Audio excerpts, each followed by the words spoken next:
All right, guys. Hey, what's up? This episode of Full Build. Let me take this crown off right here and put this crown on. This episode is brought to you by Collier Equipment of Muscle Shoals, Alabama. This is why I don't wear hats. But badass hat, badass company for any of your sewing machines, any automation that you need. If you want to speed your process up, Collier Equipment. You got old machines like we run. They have all of your parts. They know everything about anything sewing machine. He has helped me with stuff that did not come from him, that they made no money on. Make a relationship with those guys, get your parts from them, and when you're ready to move into big boy real manufacturing equipment, they have it. If you want to source old equipment, if you're going to build selvage denim inside the United States and you want to find the mills, Collier Equipment is your place. From anything that has anything to everything to do with textile manufacturing or product manufacturing, those are your guys. Collier Equipment, make sure you check them out. Great group of people. And we will get started right now. I cannot wear a hat. What's up, guys? On Full Build today, we're going to do a 24-inch duffel. I'm not quite sure how we're going to do that yet. I think we're going to do ballistic nylon for the main body piece in a coyote brown. And then I'm going to fabricate the handle webbing out of 1000 denier Cordura. And then I'm going to use tiger stripe. I'm going to fabricate the webbing out of tiger stripe Cordura. And then I think I'm going to do the end caps also. And then we're going to sew it in orange. I think that's what we're doing. The inside pieces will also be orange, which I have here. So we'll go ahead and cut those first and get those out of the way. And then kind of figure out what I'm going to do past there. We've already got panels for these. This is a product that we make. We make these duffels in a 30-inch, a 18-inch, and a 24-inch. So we've got a few sizes of them. These bags will have a liner inside, so when you open them up, this one will be very bright inside. I don't typically put Velcro on them because they're on the inside, because they're a round bag. And if you take a round bag and you put Velcro and then you put a flat surface, it's going to have that flat area. It's not going to look right. So making a duffel bag or a bag, they're really all the same. Yeah. I mean, there's a few different ways you could build them, but it's just what you put on them. Like, we were building medical backpacks the other day, and Miranda's like, yeah, I forgot how building these are the same as, you know, a tool bag or something. I go, yeah, it's really, the medical backpack is just a 6x6 zippered utility pocket. We just move the dimensions around. The zipper on the backpack comes all the way down and around the bottom because I want it to clamshell all the way open, whereas on the 6x6, it comes only halfway because I don't want it to splay open. I don't want it to drop your shit because those pouches are usually on a vest or something. Whereas the backpack, we need it to open all the way to access everything rapidly on the medical backpack. But the build, you're really building the same thing. It's just, remember the bedazzler where you could put jewels and trinkets and shit on your pants? That's what we do. We take the same bag, build the dimensions different, and what makes it really set apart is how you bedazzle it. It's just the extra shit you put on it. You'll have design guys doing videos and shit that tell you, you know, all this shit, but what they don't want you to tell you is they're all the same fucking bag. It's just how you know, it's how they justify the, you know, price of whatever it is they're selling. They always want to talk philosophical and, you know, regenerative and eco-friendly and all this other bullshit, but at the rawest form, what are you being paid for? And they want to be paid for, in addition to making a product, a good product, they want people to feel good, you know? So it just pulls in that touchy-feely, you know, clientele base who are, you know, are you building military gear for guys that kill people, or are you building gear for, you know, fucking hippies?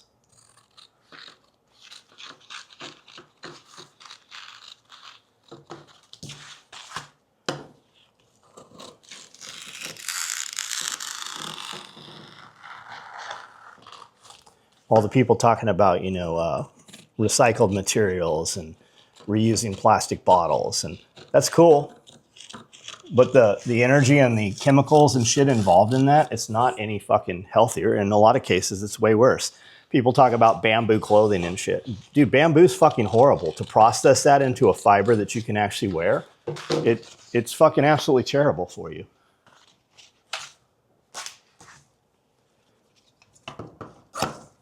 Maybe not for you, but the process involved in it, the chemicals that it takes to fucking make that.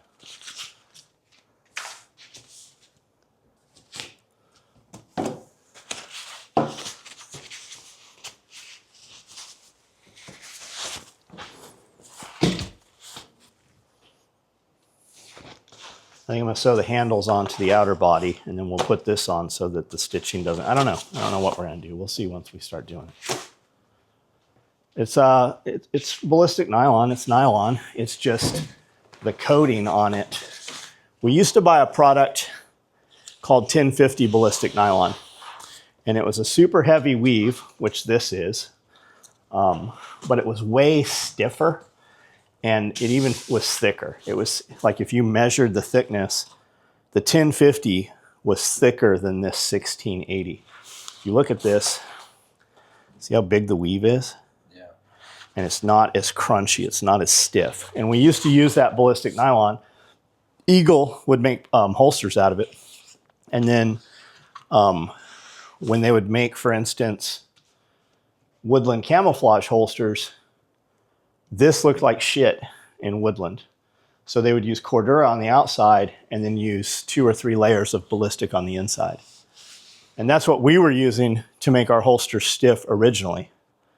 And we didn't make holsters for a real long time when, Kydex came out and they started making good Kydex holsters. But there's a real cult following out there for a nylon holster. So we sat down to build some, but this stuff's just it's not stiff enough to put inside. I put 3 layers of this inside, quilted it up on a 1-inch, quilt, and the shell's not at all stiff enough. That's why there's holsters out there, especially for like Mark 23 SOCOM pistols, the big HK pistol. London Bridge makes a holster for it, but if you look, the holster looks like fucking shit because it's so soft, because whatever they're putting inside, they don't have a rigid enough piece inside. Spongy. It just looks fucking sloppy. It just looks shitty. And guys are buying them for like $200. All right, let's cut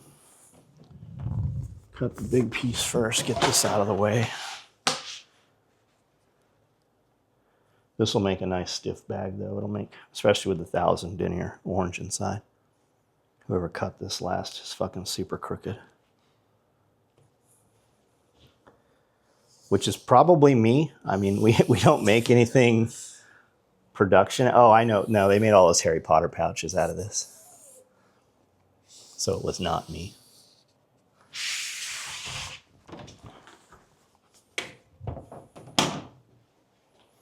Do I have room over here for this? I do.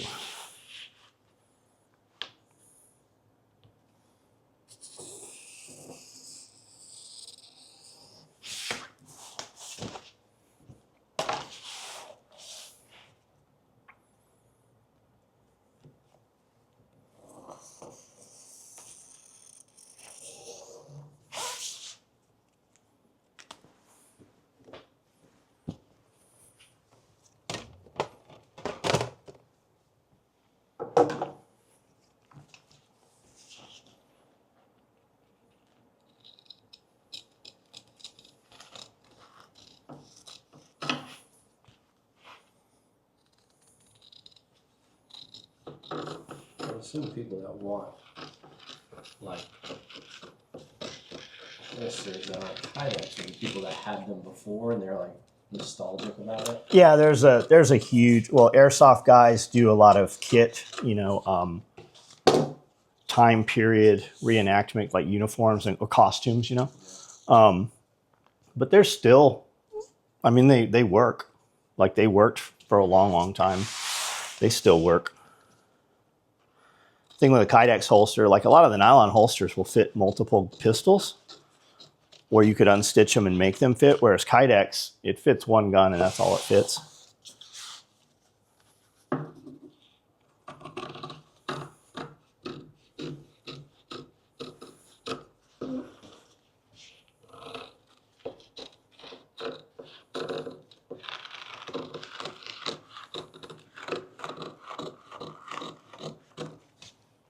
He's cut a little different now that we cut that aluminum shit with him. Feels like it stutters. No, there's no dead spots. They're just not as sharp as they were.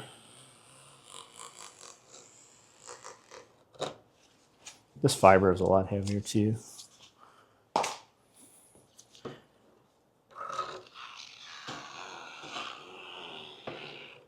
The actual thread that this is woven out of, when you go from 500 to 1,000, the yarn or the thread is actually twice the size. And then when you go to 1680, it's even, that much bigger, over 1,000. And then the reason it's not as stiff could be the fiber, it could be the weaving process that they weaved it with. It could also be the polyurethane, the coating on it.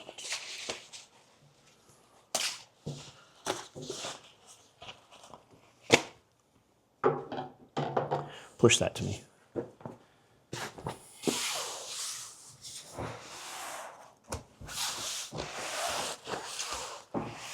As I'm rolling this over and over, my hand is here, and it's basically tightening up each coil of this, each roll of this, and that'll make it different when you go to pick it up and move it. If it's loose when you set it down, you're going to really fight it when you pick it up.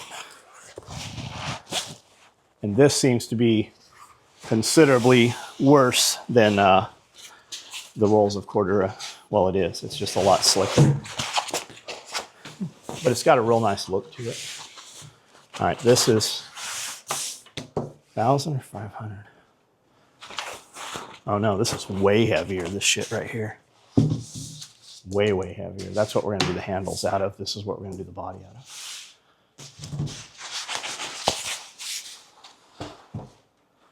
I want that heavy feel for the handles.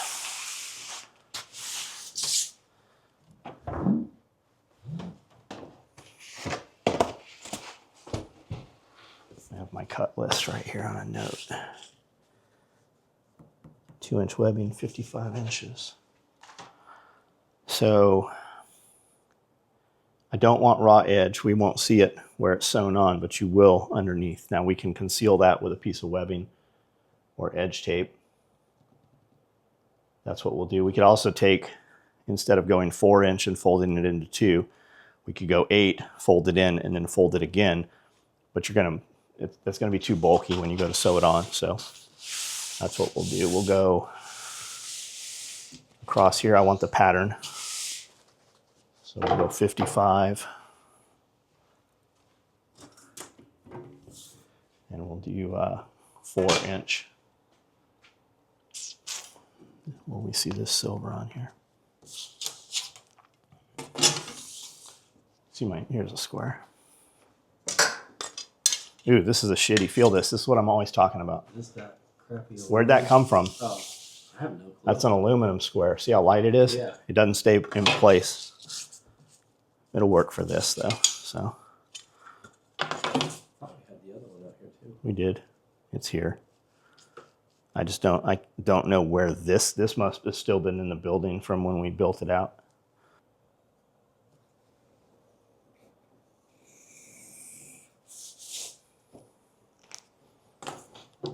So you're going to your friend's farm this weekend and picking up 6 weeks of meat. Is that the deal? Yep. And all that meat was produced on the property there? On the property, and I want to say he actually does everything himself there. Does the butchering and everything?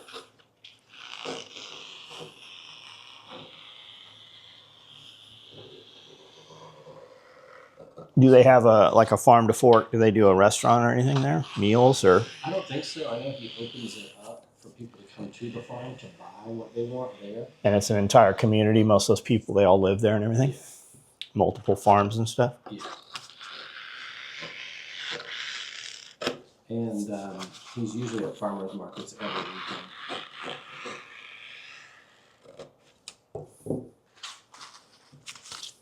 So let's not say his name. Because the FDA bullshit regulations, right?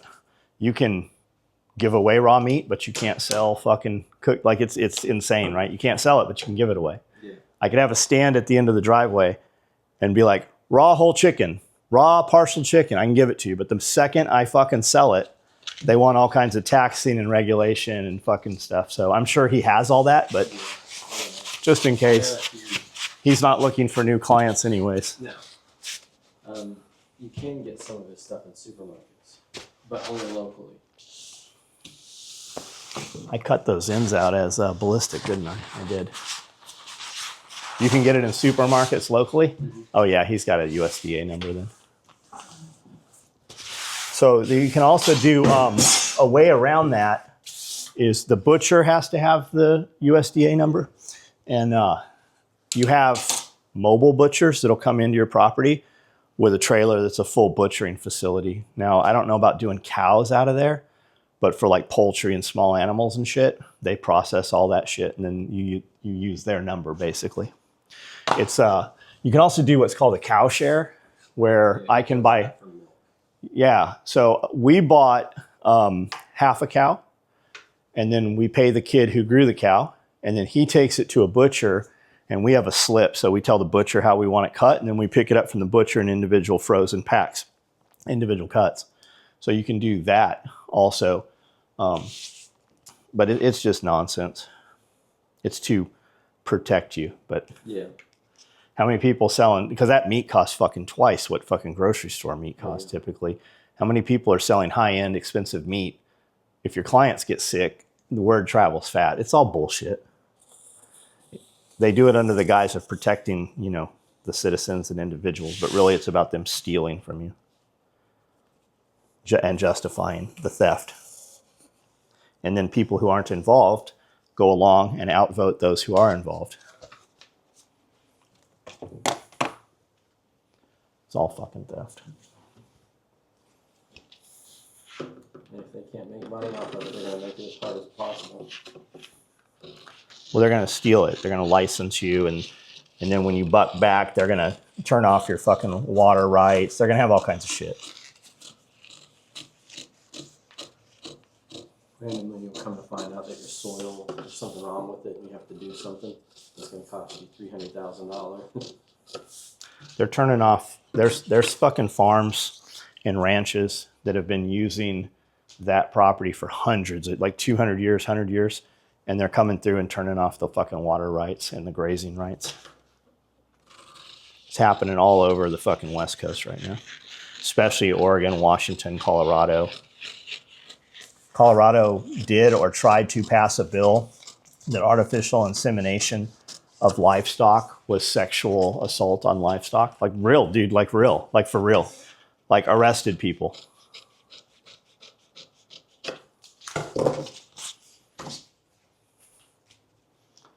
Okay.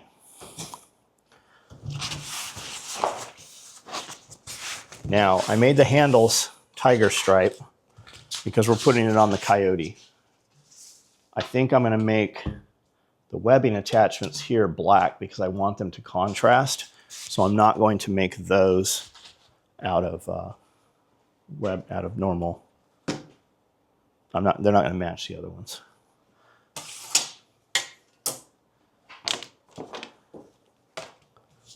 Size do I need here?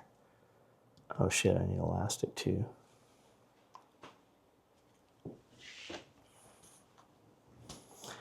Man, I don't know if I want to even use this. I think I'm going to use black Velcro. See the difference? Yeah. Not good. So we'll go with black 3-inch.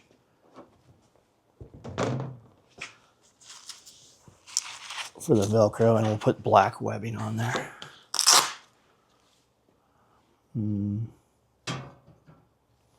Use these.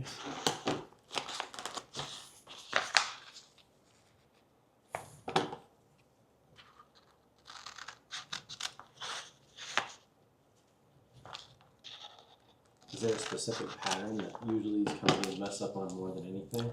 No, that came from China. We've gotten patterns that we couldn't get in the United States from China. And I bought that roll along with some edge tape.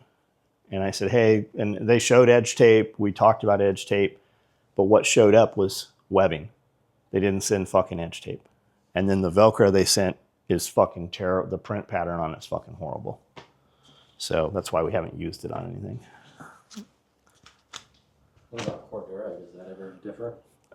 It's different, but I mean, it works. Like, it's like somebody was saying the other night, hey, I bought some Marpat from China. Well, that's the only place you're going to fucking get it. Yeah. And really, you should be stoked to have it. It's not Marpat, but it's the closest to Marpat, and most of your customers don't care. We call it Marpat-ish. Like, it literally says Marpat-ish. So...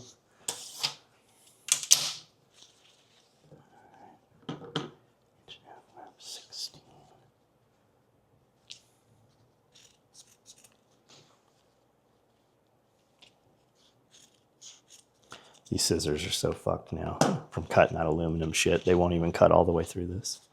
I have to take 2 bites at it.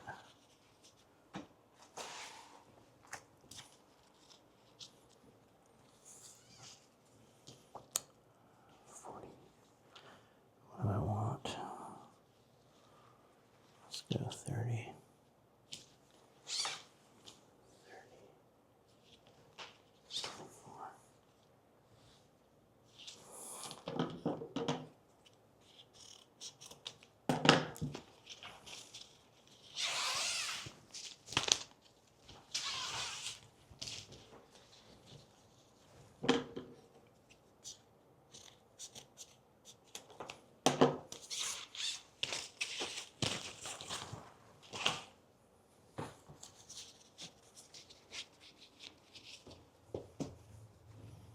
And there is no elastic out here, is there? We never brought it. Here's some 2-inch elastic right here.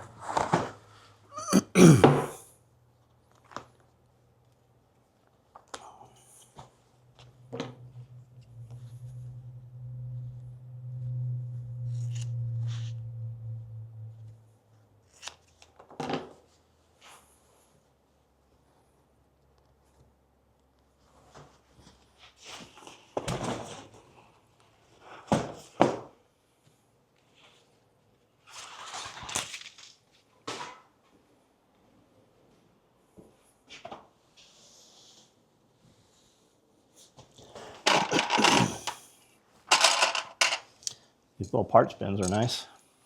I need some lighting over there. All right.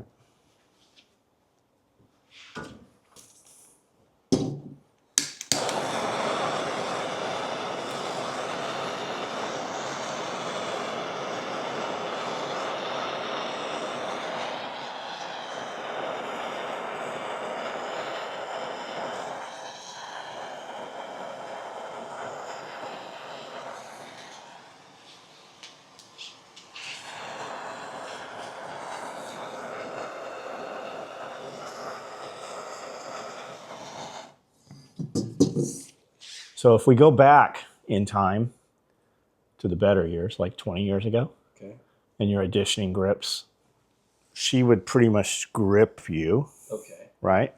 But now that's kind of frowned upon. Can't do that anymore. So we just call them best boys now? Yeah. Not to be confused with bus boy. All right, guys. Hey, what's up? This episode of Full Build. Let me take this crown off right here and put this crown on. This episode is brought to you by Collier Equipment of Muscle Shoals, Alabama. This is why I don't wear hats. But badass hat, badass company for any of your sewing machines, any automation that you need. If you want to speed your process up, Collier Equipment. You got old machines like we run. They have all of your parts. They know everything about anything sewing machine. He has helped me with stuff that did not come from him, that they made no money on. Make a relationship with those guys, get your parts from them, and when you're ready to move into big boy real manufacturing equipment, they have it. If you want to source old equipment, if you're going to build selvage denim inside the United States and you want to find the mills, Collier Equipment is your place. From anything that has anything to everything to do with textile manufacturing or product manufacturing, those are your guys. Collier Equipment. Make sure you check them out. Great group of people. And we will get started right now. I cannot wear a hat. That's the first time you guys have ever seen me with a ball cap on in any video ever. So here we go. do we want to do this? Figure out these handles first. Let's fab this up. I should have marked these over there on the bigger table.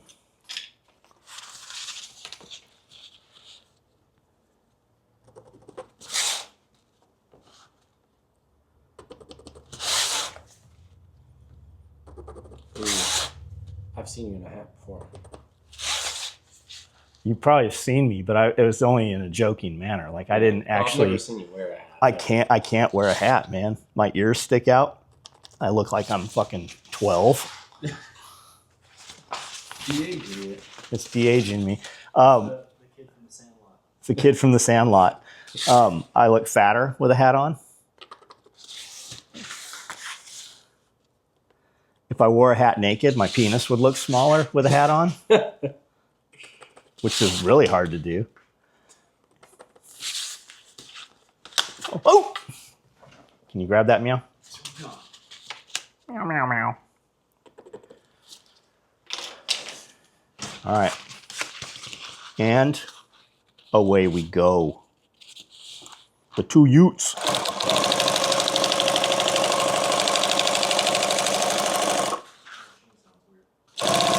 Well, I never oil it. I don't even have any oil out here. It'd probably be good to put some oil in this.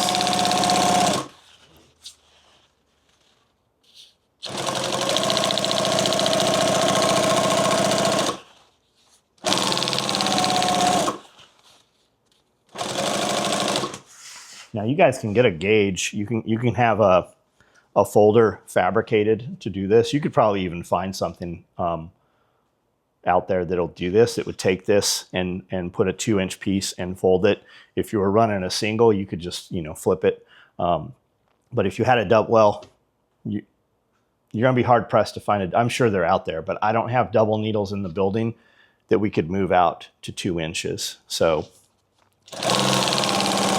basically, if you're watching these build videos, you are probably not running a big shop with a lot of equipment. So you're probably running on minimal equipment. So you're going to fab this up. But in effect, what we're doing is just making 2-inch webbing. I'm taking a strip of 4-inch Cordura and I'm turning that into 2-inch webbing because I want these handles to contrast on this brown ballistic nylon.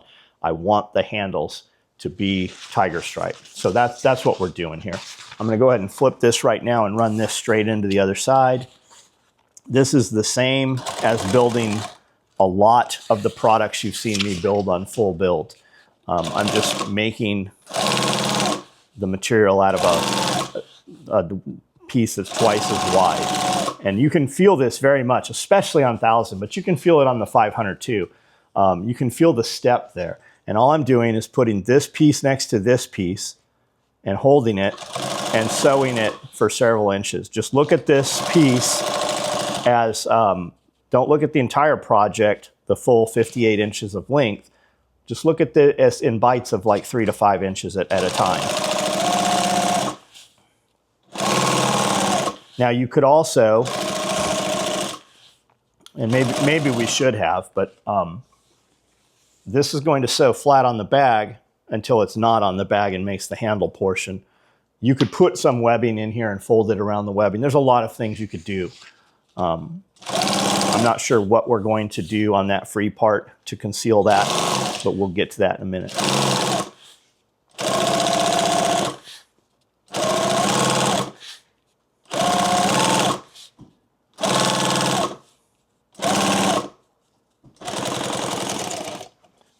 Hey, when you go inside, bring me a bottle of zip oil. Where do you have more bottles at? You can just take one off my sew station, but we buy them Zoom. Is it Zip or Zoom? Zoom. I've recently noticed, and I don't know if I just didn't notice it for the last 20 years, Zoom oil says Conso on it, so I don't know if Conso owns that, but you buy a box. You can buy a bottle that's one bottle. For a one-man shop, one bottle will last you a really long time. But they come in a case. It's 10 or 12 in a box. If you order 10 of them, you're going to get them in a case. And it's just a Zoom spout. It's a bottle of sewing machine oil, and it has a piece that pulls out, and you can oil all these oil ports with it. Now, You can save those bottles and save a lot of money by buying a 1 gallon thing of oil, sewing machine oil. You can get that brand or others, and then just refill those convenient bottles. We, sewing machine techs will tell you to put 1 to 2 drops in every oil port every day. When we do that, we get oil on the work. So we typically have, when everybody leaves on Friday, Miranda goes through and oils all of her work. Now, at the end of the day, sometimes the sewer will put oil on the machine, sometimes they don't. But when you walk around my shop at night, you will see there's a piece of Cordura underneath that's just sitting there. And what that does is that kind of catches the oil.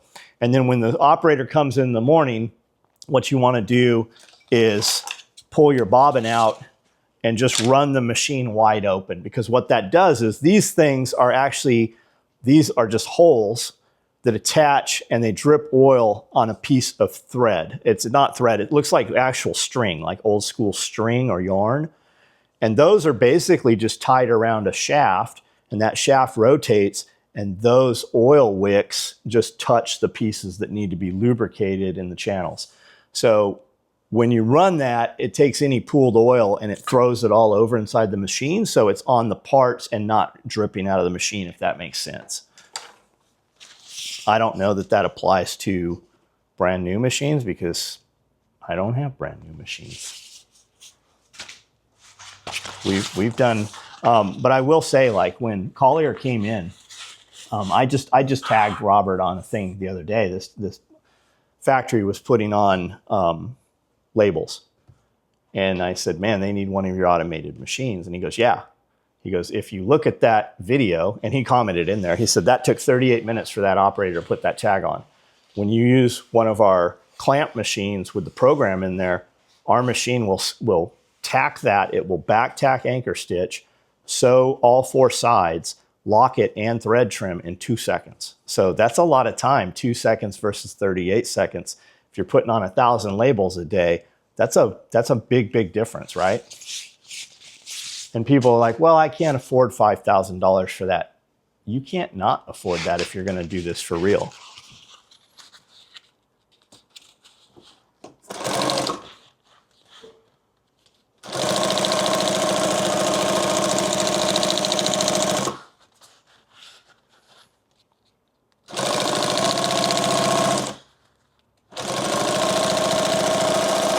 I just went off of there.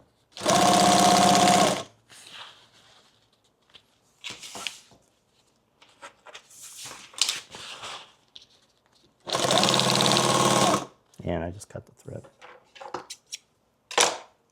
It's like it wanted you to fix it immediately.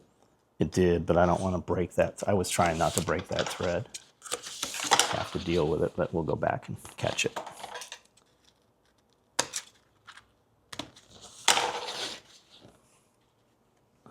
Will you grab my glasses, please? I think they're right over there. See them?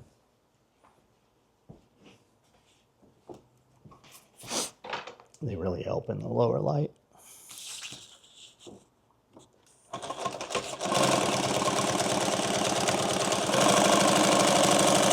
going to have to go to that prison planet in pitch black and go to the deepest, darkest depths of the mine and trade a guy a pair of a pack of Marlboro Lights and have him polish my eyes so I can see in the dark. I was about to say, we need to send you to like eye training school. They put you in the dark and we have to like dodge things and punches.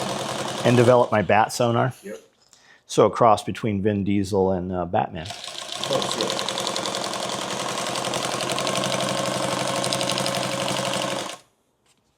And I'm out of thread. Been out of thread. Just sewed 20 inches out of thread. Just warming it up. It's probably because there's no oil in the machine. Probably. When you guys get on like lighter weight machines, the machine I started on, a Mitsubishi 130, it actually had an oil pan and a pump. So when you flip the head up, there's a pan of oil underneath there, and it actually pulls oil up. The bigger machines, for the most part, don't do that. I don't know why. Let's check this. Yeah, it's tension how we want.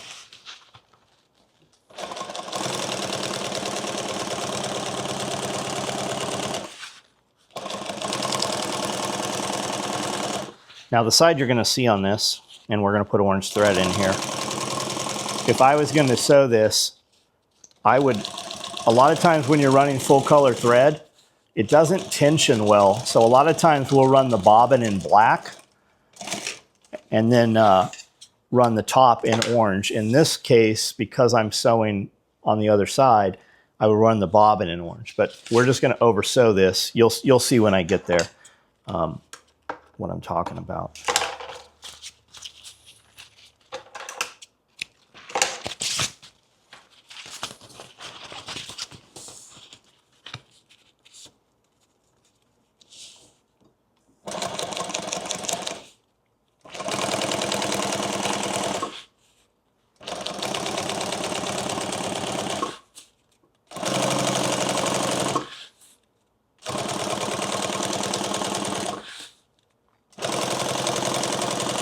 Are you, what computer are you on, Cody?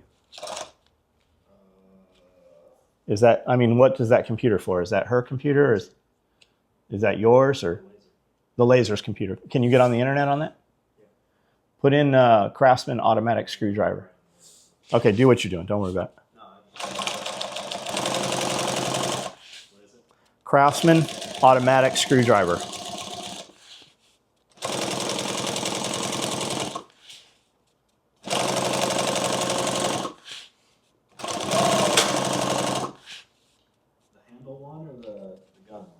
The handle one. It's not electric, right? You just drive it. It just pushes it and it turns it like a drill. So I'm looking at an electric one that's built like a screwdriver, like a bit driver. No, that's not what we're looking for. You're talking about one of those ones that you push and it makes it twist. Yeah. So, no, they're awesome. And Stanley still makes one today. I see videos of them all the time. I'm like, there's no way this works. They do. They do. And if you're working with hardwood, you really want that because it won't, you can feel what the wood is doing, like old flooring and stuff. Are you aware of the world of titanium hammers? No. Yes.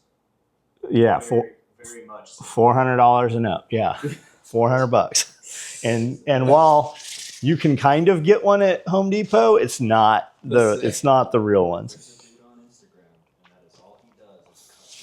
Yeah, there's all kinds of worlds out there, and you don't realize they exist. You're bitching about a fucking $50 hammer, and there's dudes that are making $1,000 hammers. All right, so what is going to sew onto the bag is this, but when we get to the side of the bag, you're going to have this makes the handle, right? So the question is, what are we going to do about this? Now, I can fold this in here, but it's not going to address that, right? So I obviously can't just take, well, I could just fold this in to make the handle like we do on a normal piece of webbing, but you still have this here. So what are we gonna do about that? And I think what we're gonna do about this is just simply take the exposed part and we're gonna cover this seam with edge tape and then fold it how we normally would. This would be a great place to put a handle cover on here with a couple snaps and a piece of leather or something. This would be a beautiful bag to build the body in leather and then, you know, have contrasting tiger stripe on the leather. Maybe I'll build that tonight. I usually build a bag every Friday evening when we're done here. And then we just sell that one off. Maybe that's what we'll build tonight. Of course you were. You had a Geo tracker? It like came off the back of an RV that wrecked. Is that that's a 3-cylinder, right? Just like a Geo Metro. And it had the trailer, the pull behind thing for an RV attached to the front of it, so it was always sticking up. So back in the 90s, early 2000s, when they were talking about all the white supremacist survival groups, which was really just any dude that was running around in the desert with camouflage and a fucking rifle. FAVs, the military had fast attack vehicles, the Chenoweth dune buggies, right? And those were costly. Side-by-side, if there was any side-by-side, it was only Yamaha Rhino and maybe like golf carts, you know, those guys doing big wheel golf cart. But dudes were taking Geo trackers and cutting them and tubing them and putting can mounts and all kinds of shit. They'd put as big of tires as they could get on them. I don't know how they were lifting them. But anytime you get stuck in a rut or anything, you just kind of bounce it. Two of your buddies, you'd bounce it down and then kind of push it to the side. We used to take teachers' cars in the parking lot and bounce them and turn them sideways. So the teacher would come out and his car was wedged between two cars, nose to tail, just by bouncing it, right? Well, you could do that with the geo trackers because they were so light. They'd fall over and a couple dudes could just pick them up and put them back on their wheels.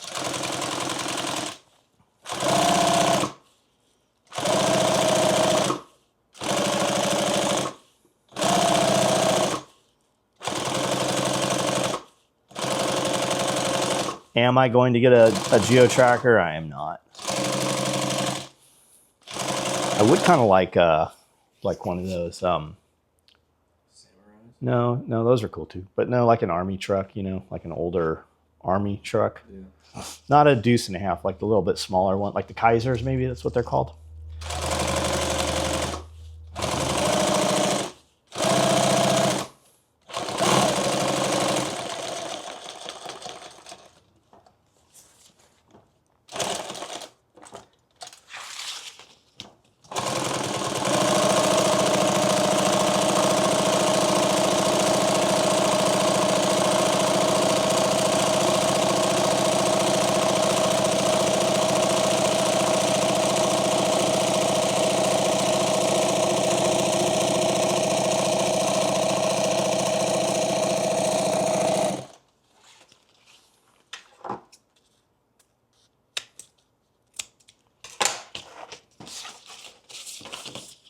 What's up with this kratom overdose? You heard about that? I've heard very positive things about kratom, and I've heard very negative things. But I know like Tennessee just cracked down, I guess. Yeah. You used to be able to go to gas stations and pawn shops and just buy kratom. Never tried it. Does seem to, like, you see very positive things about it, but at the same time, it could just be it's somebody's addiction that they can legally easier get. I don't know. I just kind of feel like if the government's involved in it, you should probably assume whatever they're telling you is bullshit. If you want to fucking, it's just one more thing that they can't regulate. So they're gonna, because they're not making money from it, they're going to make money off of the punishment of it. But what happened with the overdose? It's a kind of an opiate, I think. Yeah. Everybody's like Nashville. But there's three kinds of kratom, right? There's gold kratom, green kratom, red kratom, I guess, and the three different strains. One kind of mellows you out, sedates you. One gives you energy. I know that they were talking years ago about it's a good kind of a gateway to get people off of like heroin and stuff. Opioid users and yeah, stuff, like yeah. Little like retreats and stuff. So what happened with it? Somebody said that there's 6 overdose deaths in a single day from kratom. Yeah, well, let's talk about how many deaths there are from honeybees. Yeah. And then I was like, well, is that because the kratom was laced with fentanyl or something weird? Or what? Yeah, or was that person, just like COVID, right? Died with COVID. What do you mean died with COVID? Well, he was 83. Like, he was going to die anyway. So like, it's like, no, well, you had a stroke. Well, was that from COVID or was that from... Yeah, it's fucking bullshit. I mean, look at them. Were those fine, outstanding citizens? I mean, is there a picture of the dead guy? Does it look like he was probably into a lot of other shit? He was a good boy. And then you look he's not a good boy. He's been arrested 18 times for strong arm robbery and rape. I mean, I don't know why they shot him. He was just minding his own business. He broke in a fucking house. He like...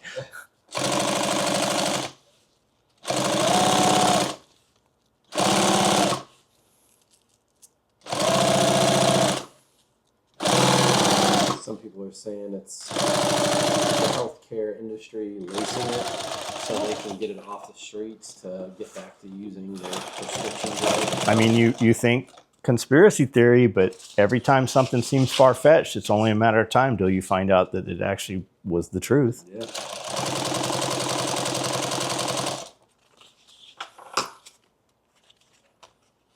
I think the more we argue about back and forth amongst ourselves about shit like that, the longer it's going to take to fucking, punish corrupt politicians and shut that shit down.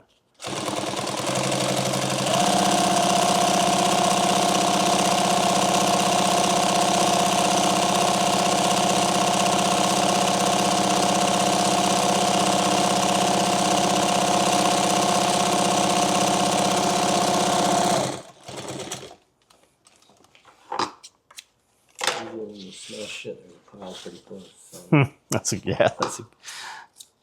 Is that what your dad says? When can we get your dad on? I want to do a podcast with your dad. I don't need you to translate, but I'll have to sit in the middle. Like, okay, what did he say? Him? It'd be more about like how you word what you're asking him.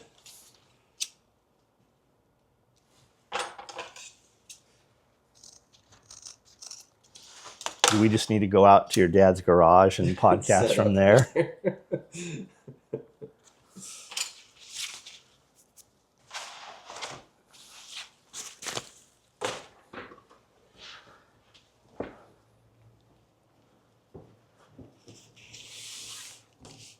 All right, we're going to come off center. We know that. I went and got a sample, so I just knew right where to put all of my pieces. Let's first put a zipper on here. And I am going to go ahead and sew this in since we are lining this bag. And when the zipper goes on first, does that have zipper lips or do we do exposed zippers on this? No, we got zipper lips.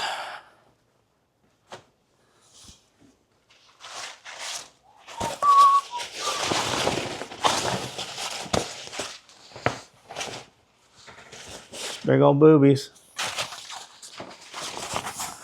You know, there's some fucking 18-year-old that's never seen titties and has no interest. It's like, I wish they'd just stop talking about stuff like that. Huh? Yeah. They don't know how to talk to girls, so they've convinced themselves that they don't want to see any boobies. All right, let's switch this over. Because we're sewing this on Coyote, let's switch around. If you guys sew color on color, it's much more forgiving, especially if you sew shitty. If your stitching's not really good and you're not good yet, changing the thread. I know nobody likes to change the thread because it takes, 10 seconds, but changing the thread and sewing color on color makes a huge difference. And what I mean by that is, I'm going to sew Coyote here, but you could sew orange on the bottom because the bottom is going to be orange here. You could do that for putting your pre-sew together, and it would be a lot more forgiving.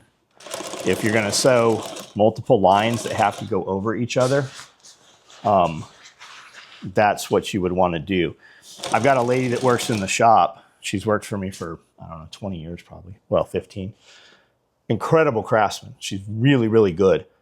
But she pisses and moans every time she has to change thread. And I'm like, it takes 20 seconds. Like, just do it, because if you have a piece of thread that waves a little, it takes minutes to fix that, right? But I get it, because I don't like to change thread either. But if you just change and sew color on color, right here, right, you can see that stitch line. It's Coyote because you see it. But if it was orange, you wouldn't really see that. And you can do that. I give you permission.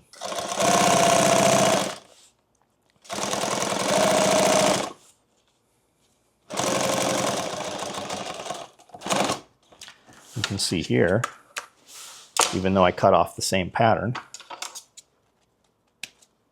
these two materials, because one's heavier than the other, these are acting different.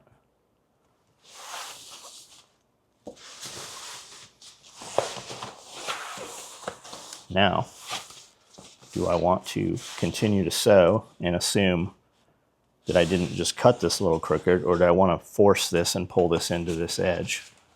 If I assume that, am I going to be the same over here? And I don't know the answer to that. Let's sew it. Let's sew it from this and see what it does.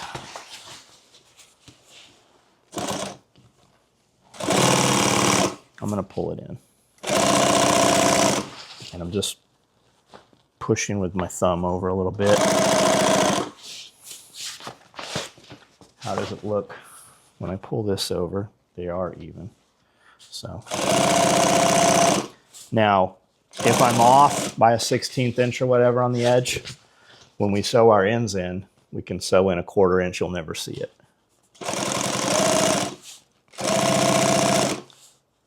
And if we were going to edge tape it, we're going to probably sew 3/4 in anyways, because the edge tape's going to cover a 1/2 inch.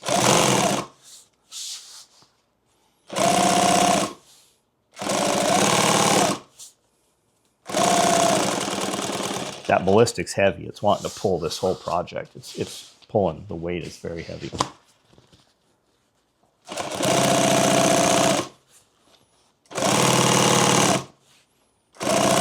See how this is slick and it just slides? When I sew leather, it doesn't. The leather wants to stutter, and yeah, it really does. Yeah, yeah. It's like rubber. It just doesn't slide.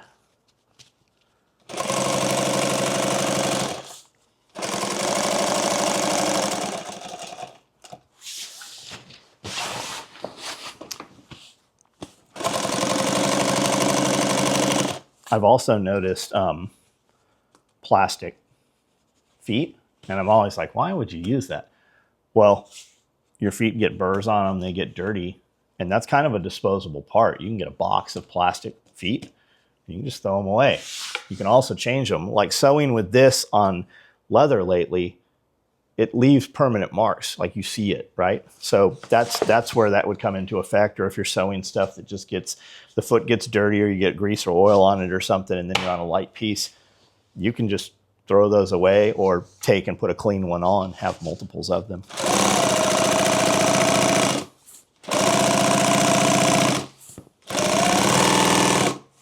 They're not sewing? Nope.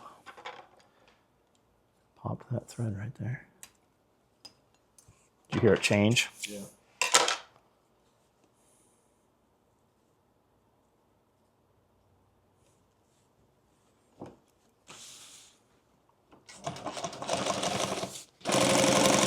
Can you dub in some sound effects? So when I'm like sewing really fast and I slow down, it like downshifts. Ooh. Yeah, just give me like some turbo blow off sounds, like my waist gates. I have really big gates on there, you know.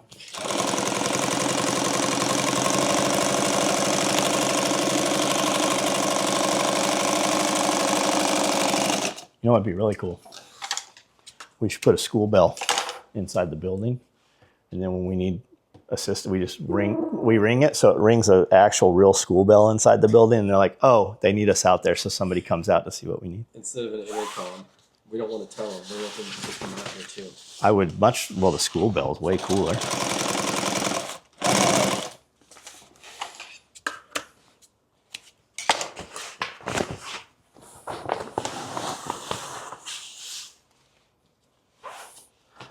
Yeah, that could be me cutting a little not perfectly straight, or it could be the material acting different because they're two different materials.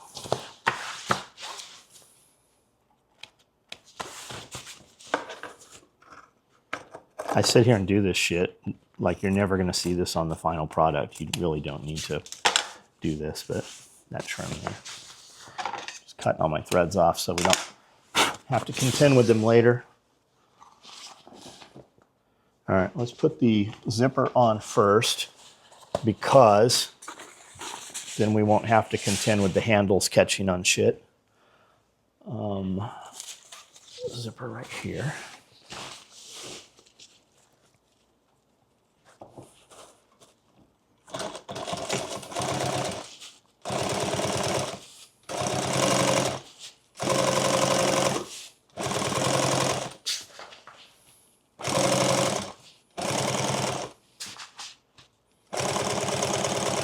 I'm fighting the weight of this.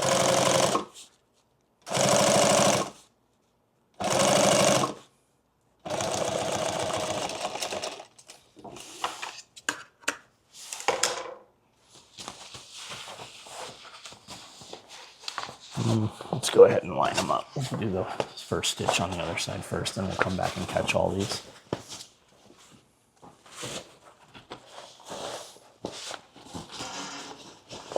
What are you working on, Cody? 4? Oh, okay.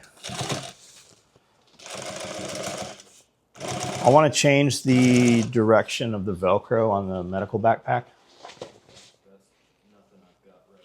No, I don't need you to do it right now. What I'm saying is because we're running multiple pieces horizontal, we can run fewer longer pieces and run them vertical. So if we just run 4-inch, 4-inch, and 2-inch, or you know what I'm saying? Yeah. So there's a lot less cuts. Yeah, so we're doing 3, so we can do 2 pieces of 6 and then use whatever that is. Yeah. And I suspect we can just get rid of that 2-inch altogether.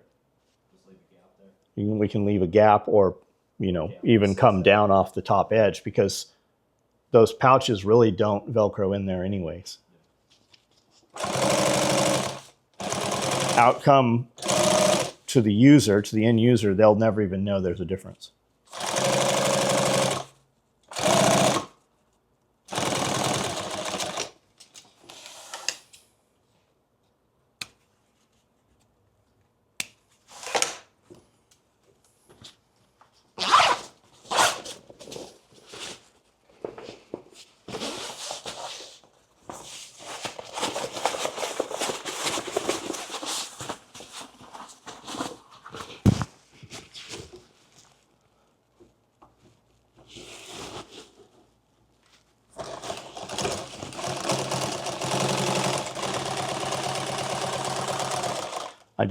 I've not even used it.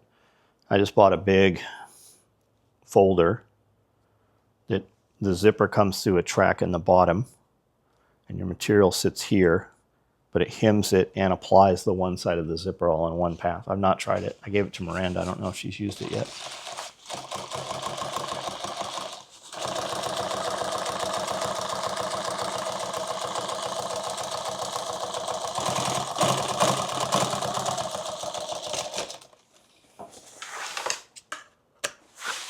It'll do everything we're doing right now in one pass.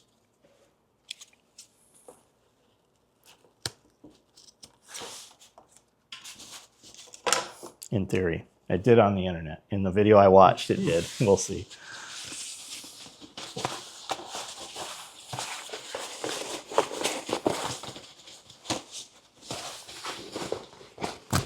This is going to be a heavy bag. It's going to have a lot of structure to it. It's going to hold shape.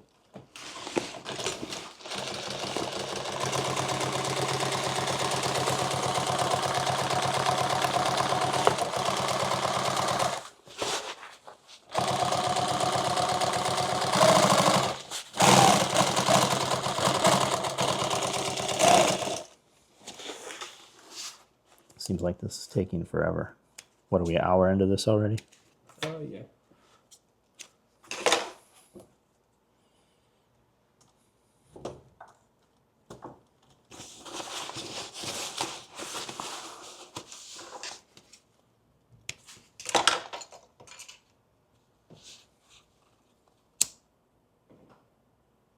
Check that out. All custom, all black Bic lighters.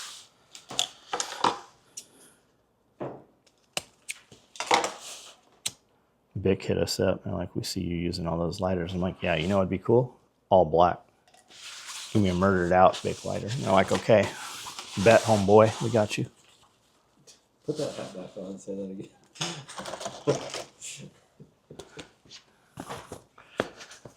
They're like, hey, we like you using our lighters. I'm like, you know what'd be cool? I'm like, an all black murdered out lighter. And they're like, all right, bet, homeboy, we got you. Video.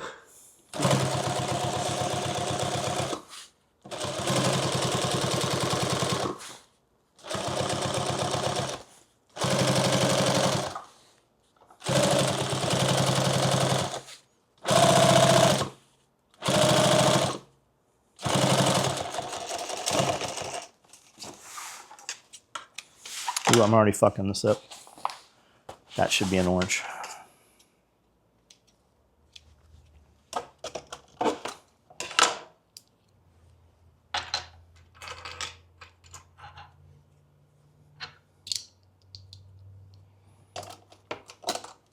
Now it's just more secure though.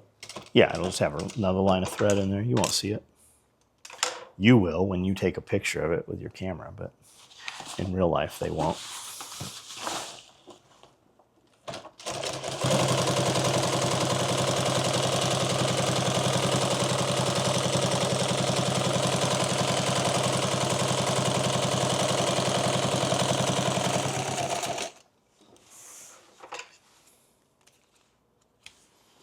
Looks pretty perfect.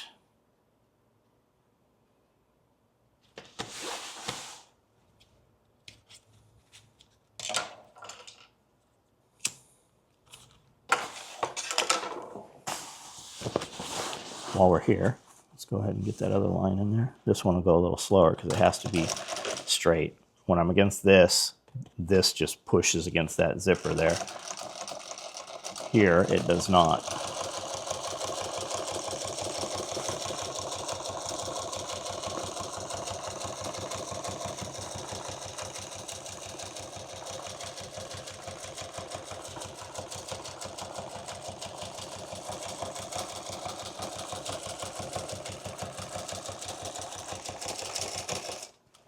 Did you talk to Ray at all? He said he got a different pulley for that Adler. Okay. He said he watched a bunch of videos and read the manual and stuff, and he said it is sewing way too, which of course we know it's sewing way too fast.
It pierces this ballistic differently. You can even hear it. It chunks, chunk, chunk, chunk, chunk, a little different when the needle's going through.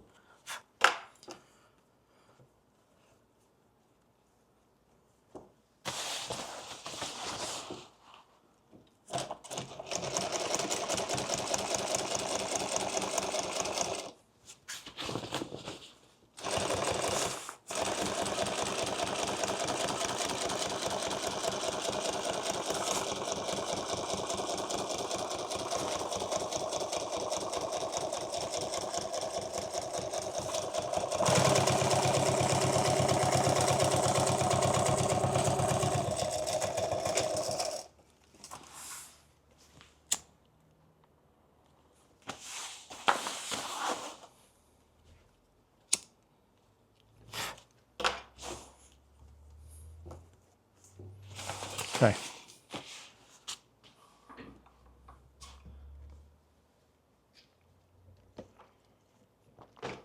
Is your camera making that look crooked? Makes it look more straight. More straight? You better edit it so it's straight. A lot of times when we actually show product, it looks crooked just because the way the material's sitting. Mm-hmm. And you're like, oh man, that looks terrible. So you try to straighten it out. It looks like you sewed it crooked, but it's not. It's just the way the material, rests.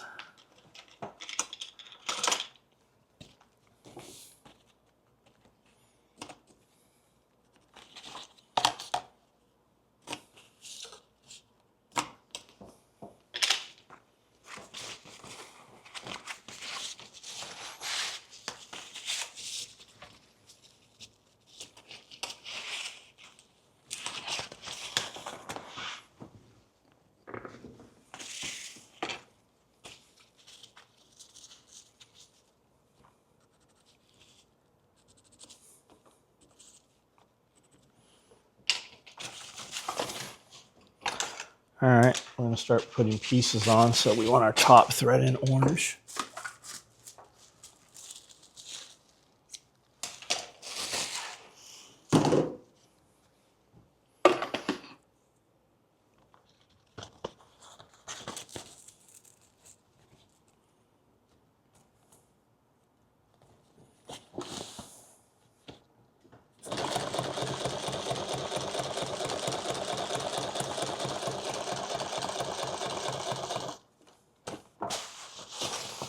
Man, you can really feel sliding this Velcro on here. You can feel every grain of that. Super thick. It looks like denim. That ballistic nylon. For guys that are not aware, ballistic nylon, I don't know why they call it that, but it has nothing to do with stopping bullets. A lot of people think that that's the case. It is not.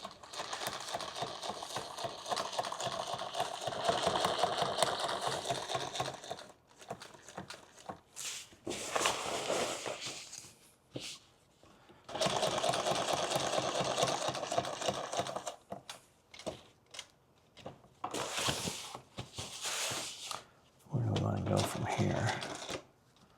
Let's go ahead and put some X's in this while we're here.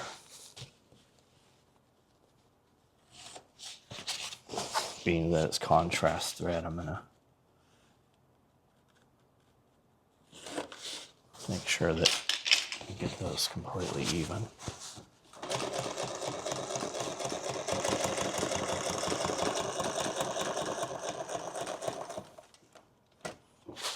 Which way do we want to travel? We'll come here, here, and then back. That'll frame it in nice and bright.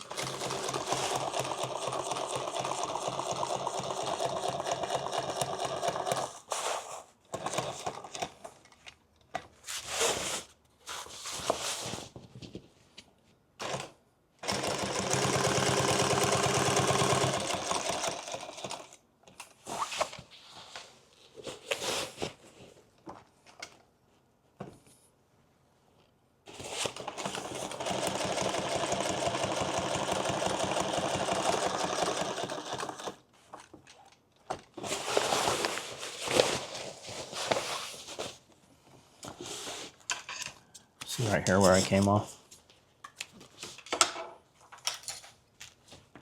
See where it dips? I'm going to pull that out of there.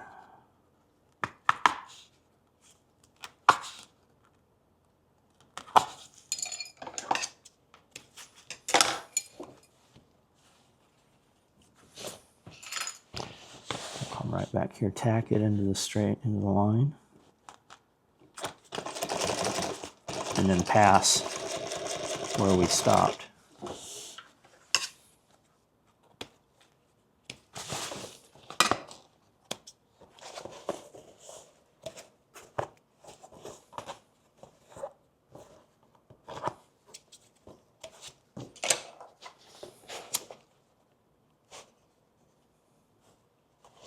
Do you like the back cloth better or the Cordura better? I want the Cordura on here. This is 1000 Cordura. I want this bag to sit like and have shape to it.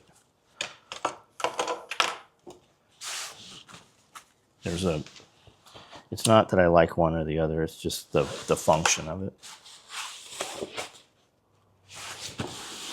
Yeah, those sides need doubled up too.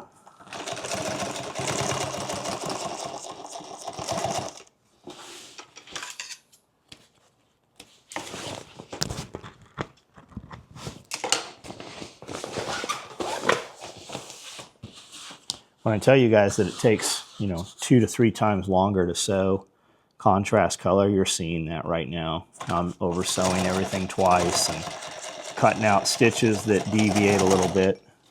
Like it literally doubles the build time of a product if you're doing contrast thread, because you just see every single stitch. If you do color on color, you can run fast. It can deviate and wave because you just don't see it. It just blends in.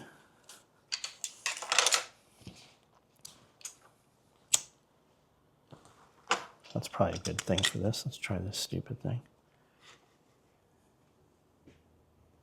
Yeah, that works. It'll burn the shit out of anything else you touch with it, though.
problem there.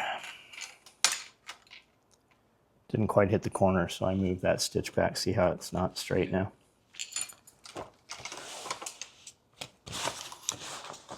This is how all this goes. You guys just don't usually see it on video. We don't sew a lot of contrast thread stuff on build videos. At least not like this.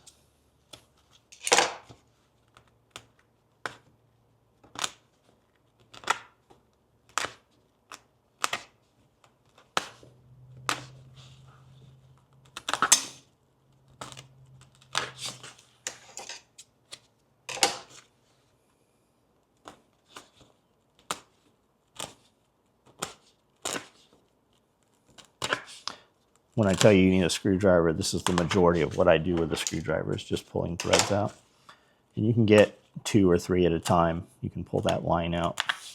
You're not going to pull a lot more than that, though.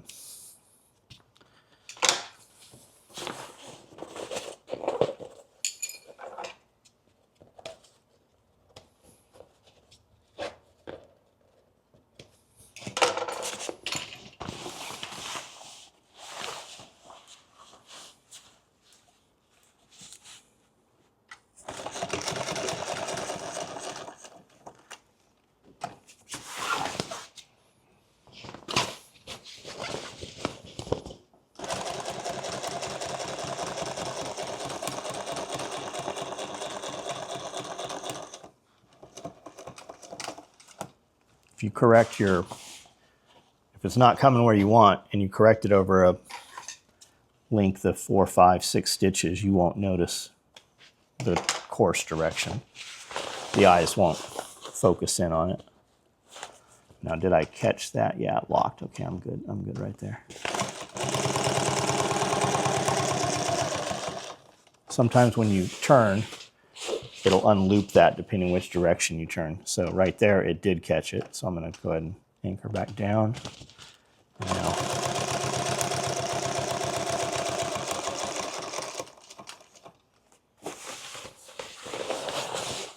Now I'm looking. Did it catch? Yep, I'm stitched in. It didn't release.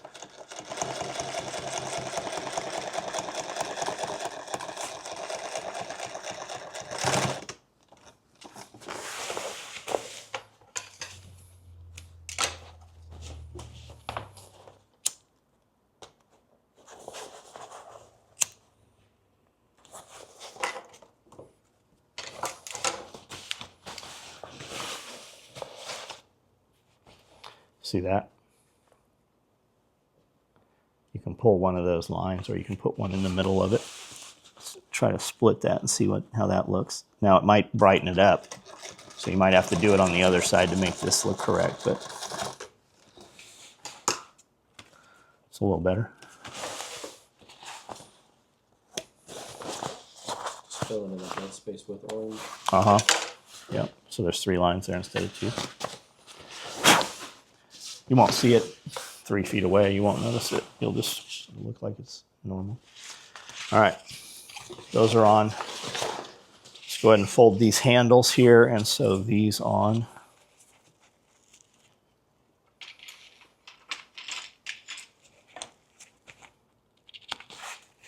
I'm just transferring this to the top where I can see it.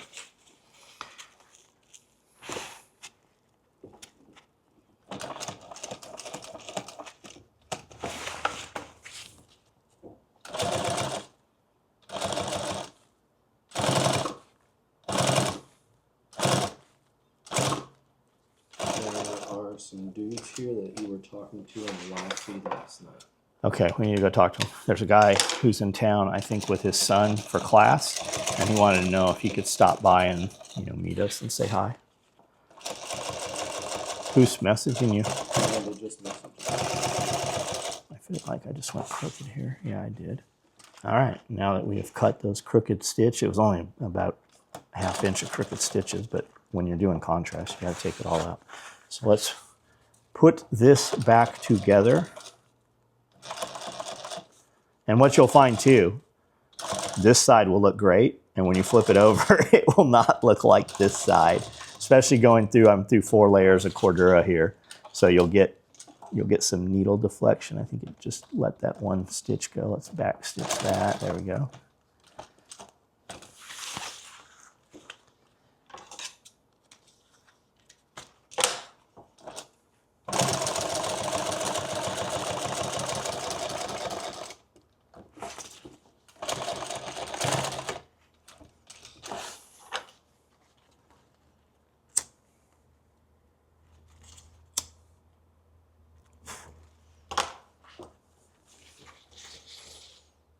Looks pretty good on both sides.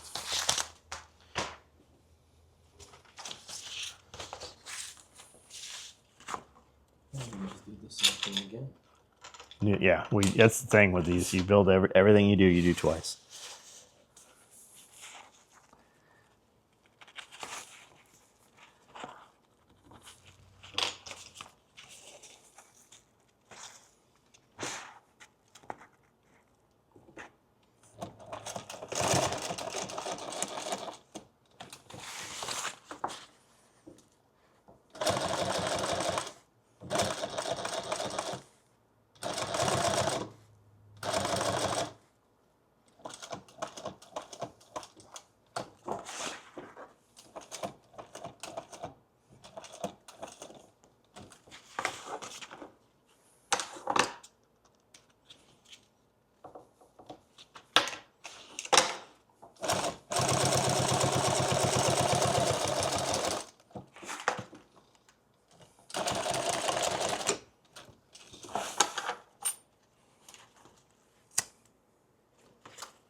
How's that look?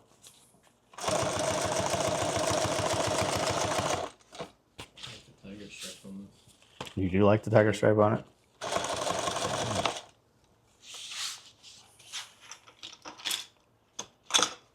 think it's because this one's darker and it matches this tiger stripe. What do you mean? Like the coyote's lighter than this brown. Oh, gotcha. But this brown matches it. Yeah.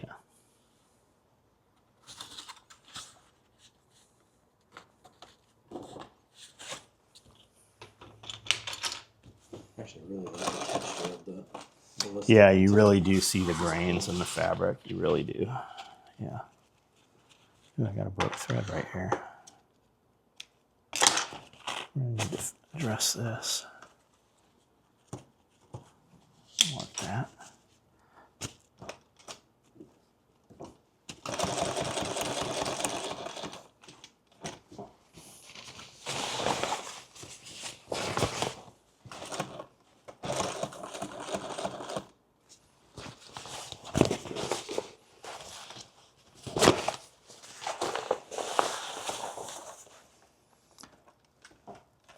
When the camera goes from this brown to this orange, does it blow the camera out?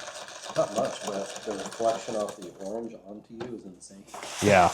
Yeah, when they're cutting this fabric or orange or whatever, the whole entire bay inside, because the lights are so bright and the walls are just white, the whole entire area glows orange in there when they're cutting it.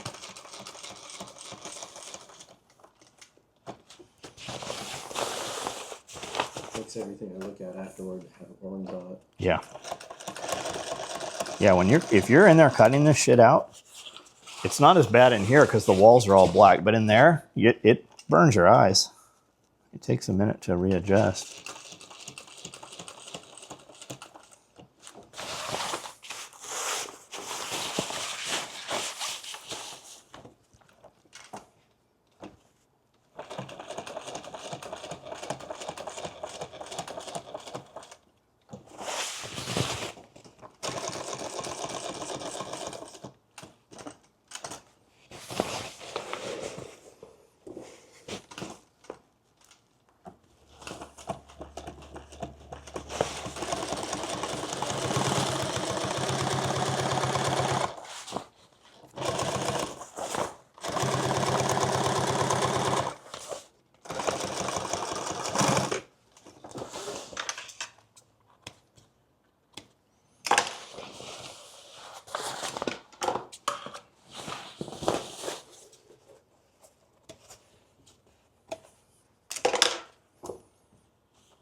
All right, now let's do the same thing 3 more times.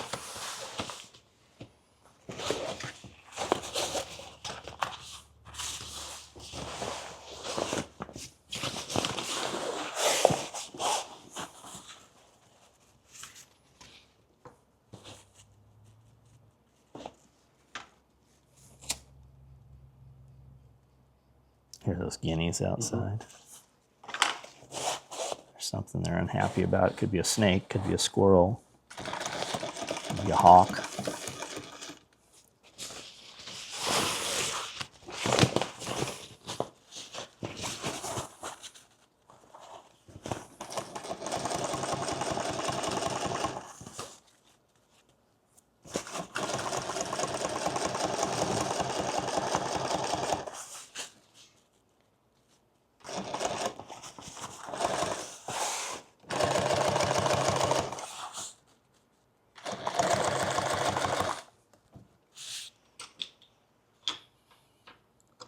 You ever had any coyotes or anything like that? Yeah, dogs have killed coyotes here. Man, we used to have coyotes, because this is wildlife management back here, right? We go fucking thousands and thousands of acres all the way to the lake, the river, Tennessee River, right? And that's all wildlife management. There's tons of coyotes. You'll hear them yipping and shit, but they don't come into the fence line. The dogs will fucking kill them.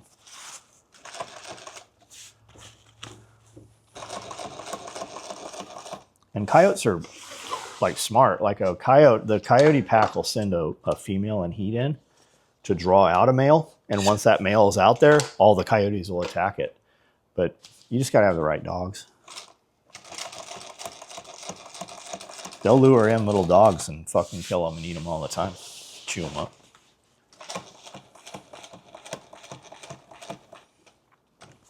You gotta have bigger dogs. You have to have livestock guardian dogs.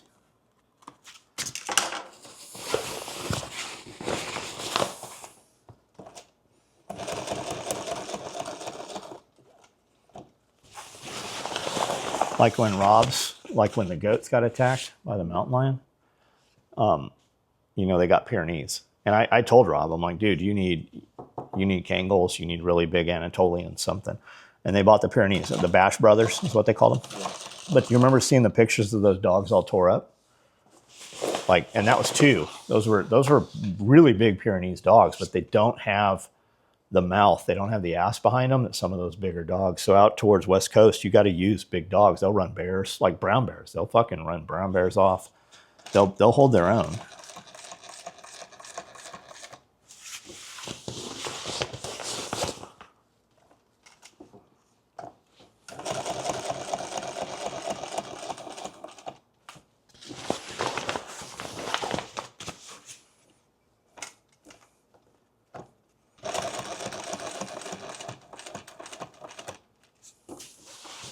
Like when you're out there where those animals are and you have sheep and goats and shit, that's bait. Like you have bait.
Not tie straight in. I'm gonna start at this other angle here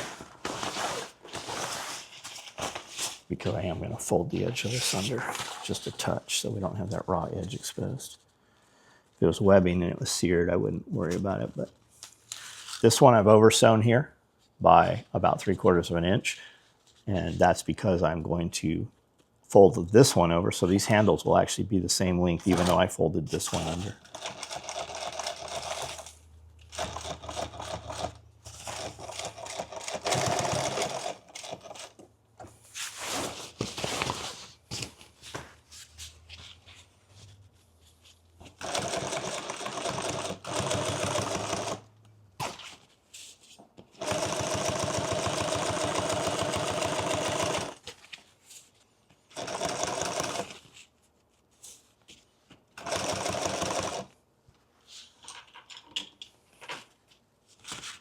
Yeah, that mark I made almost spot on right there.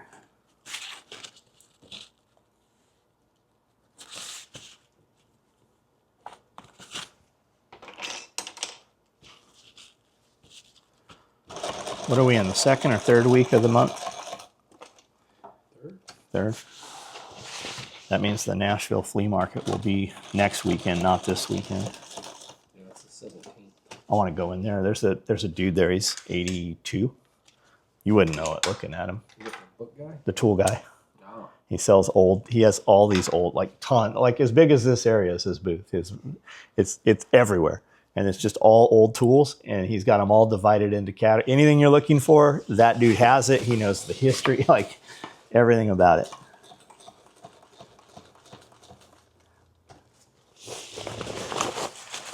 It's you can't move, a bunch of stuff. It's not big equipment and shit. You has to be able to move it in a truck or a van or something.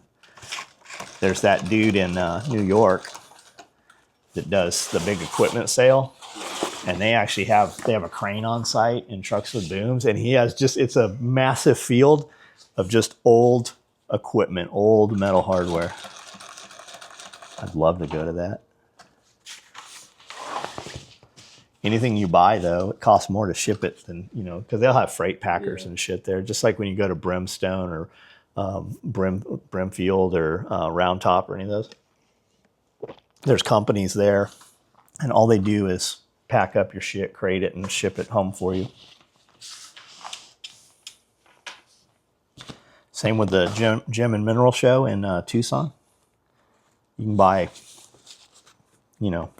a piece of amethyst that weighs tons, and they'll box that shit up and freight it home for you. It costs almost more to freight it than it does to buy it. Some of it depends what it is, but yeah, I mean, they have like real fossils and shit there.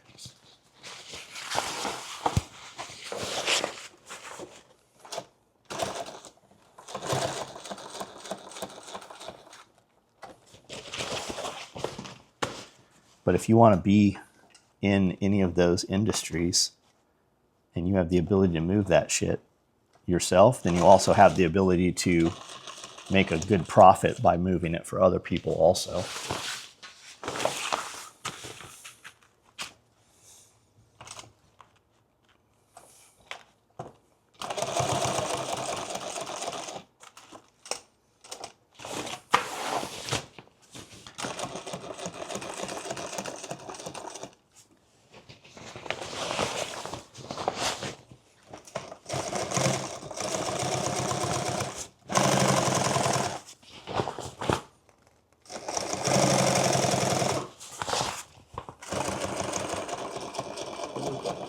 Show called, was it like Cargo Wars or something? Oh yeah, I remember what maybe it was it Cargo Wars? I don't know, they would drive around. I know what you're talking about. Pick up loads and stuff. They were like hot shot drivers or they'd try to like beat each other to it. Yeah. Bid the deal and yeah. And you'd have the dudes like, oh, this isn't worth it. I'm out. And then some young up and comer would be like, oh, I can take this and try to get another load on the way. And yeah, but it was all scripted.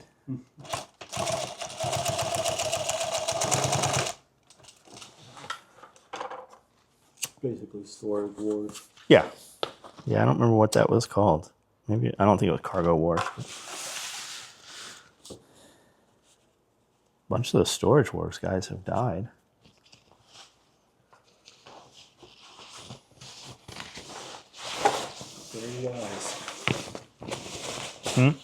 The old guy that had Yeah. white hair. Yeah. Yep. That guy got kicked off the show pretty quick, didn't he? No, I think he's still around. There was some weird shit happened like last year. Around, like, got murdered. One or two of the characters from there.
That one let go, so let's back up and make sure we get that.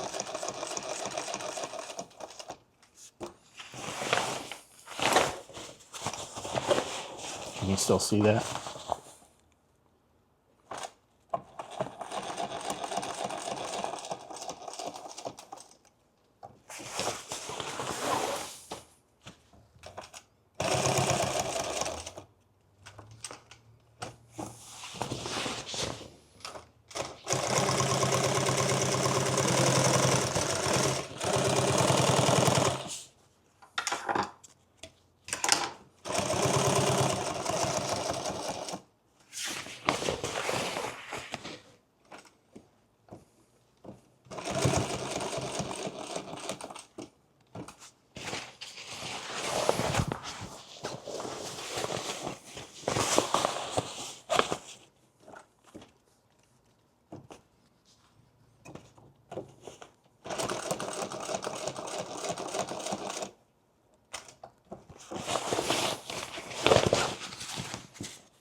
That thread.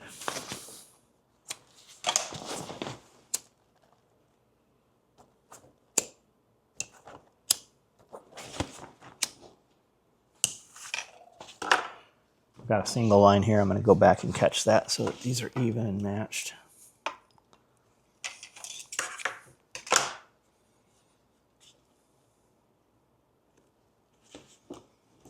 See what I'm talking about? Yeah.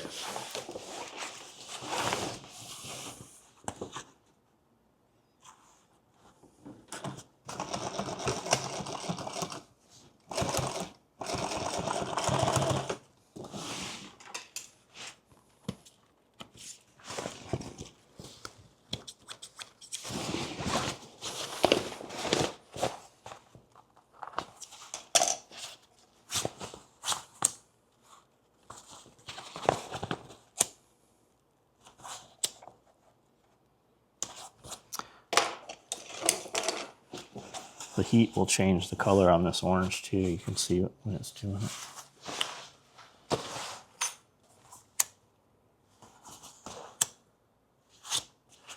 It almost looks like there's like when you light rubbing alcohol on fire. You know how that's kind of how it looks.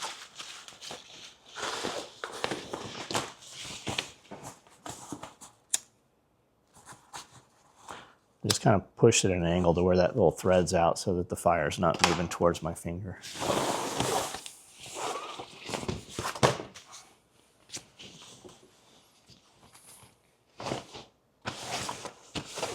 I don't know. We like it? We love it. But that's me. I'm a coyote man.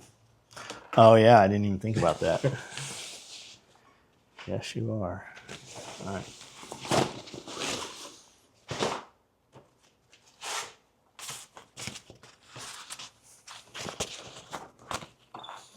I think coyote is the most ordered. It's not. Here, Yeah, people don't like dog shit brown. listen. Mud is dog shit brown. So if you're blending in, Yeah? give me the green and brown.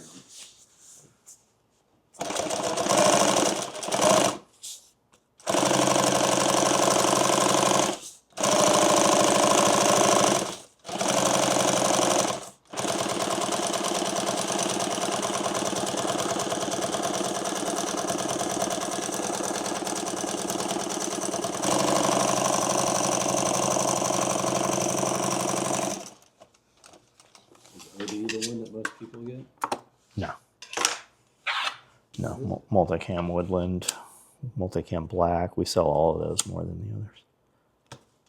Depends on the product too. Like what are we doing? You know, is it DDC type shit or is it, you know, real gear?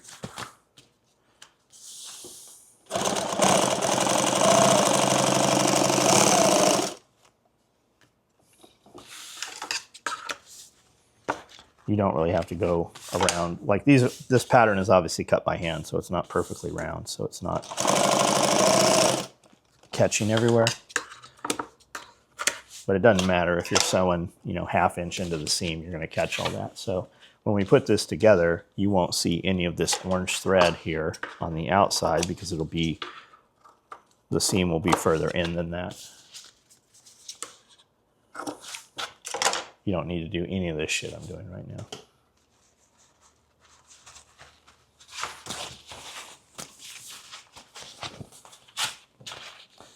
And you could find where the pattern lines up so that you're not doing all that. But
yeah, I thought I went off right here.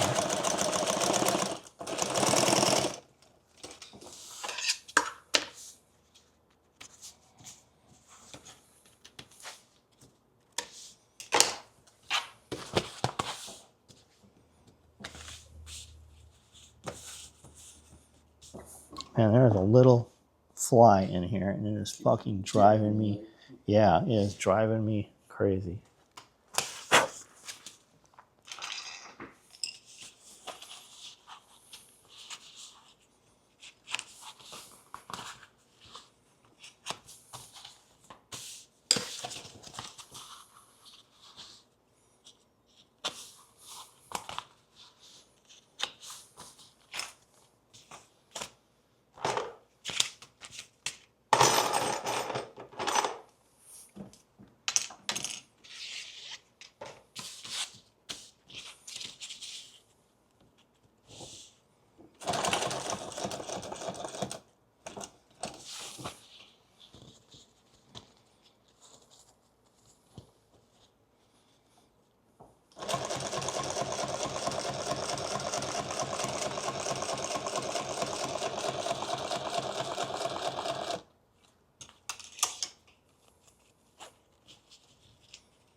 I keep hearing happening here. This is just that winder hitting that.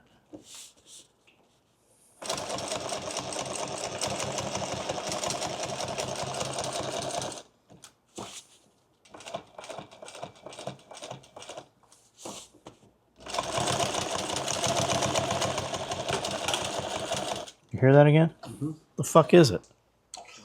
It's acting like it's pulling a knot through here or something. I'm guessing it's just shit shifting here. All right, I went 6 stitches, so that's what that other box will be. We'll go back up here, over here,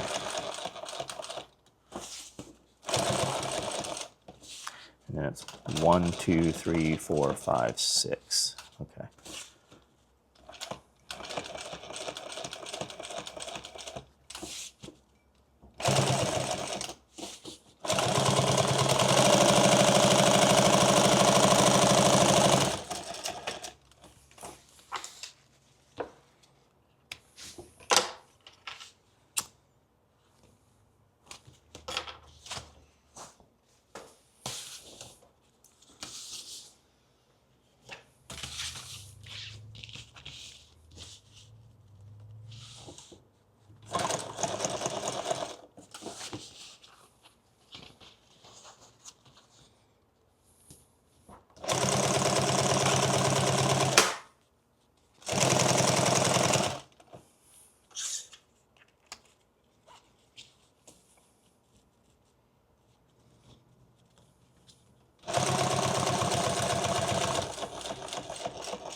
All right, now I'm going to go down 6. 1, 2, 3, 4, 5, 6.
All right, do we want to make any changes before we close this up? I don't think so. I think it's where we want it. Do I have marks on center? I do.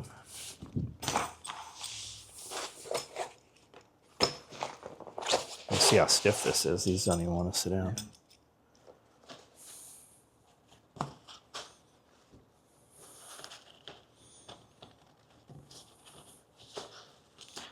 None of this wants to fucking cooperate.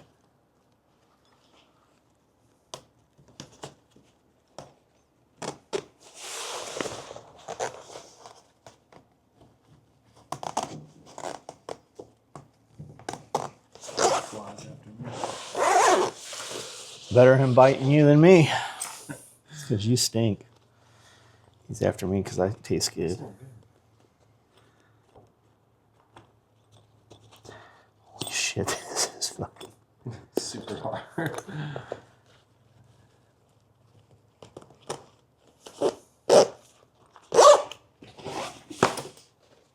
Alright. Going down. Interesting to put those end caps on. Huh? It'd be interesting to put the ends on. Oh, we'll get them on.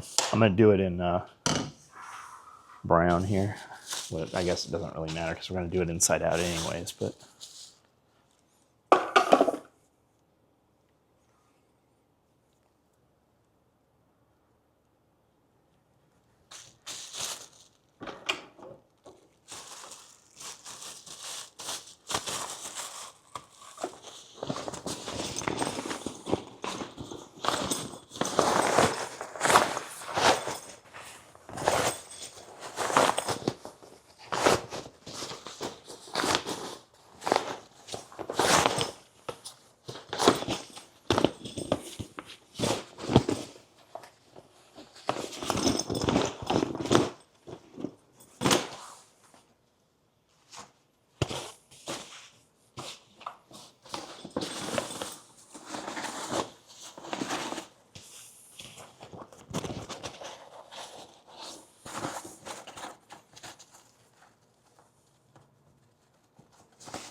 I've not even pulled that through this needle yet. There we go.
There's a mark there. You guys probably can't see it, but it's there.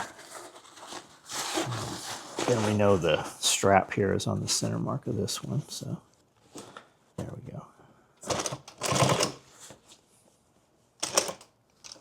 Hear that? Something's going on. What's going on here?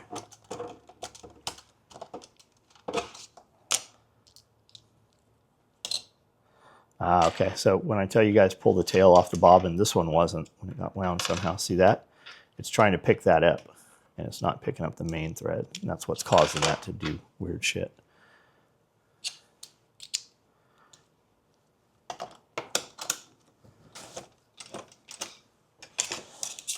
Now we pull that back out and we start over again.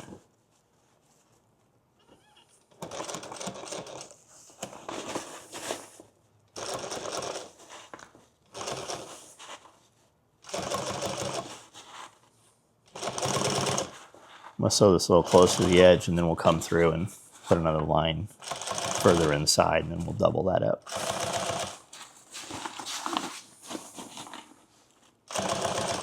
Now I tacked the top and the bottom. We know where the centers are. We'll put it in and see if we have any overage or anything, if we need to adjust anywhere. You could also do it in quarters and it would come out even cleaner, but I already know these patterns work, so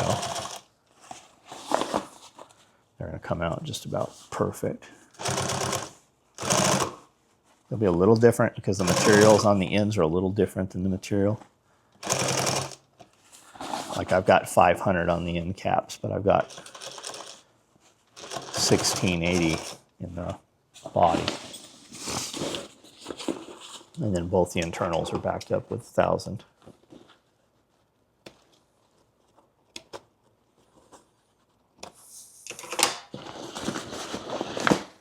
So half of that bag is together.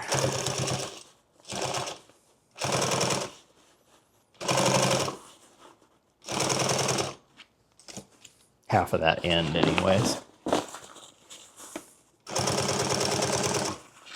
And then you just look at this, when you're putting it together, you look at it as just a couple inches of work at a time.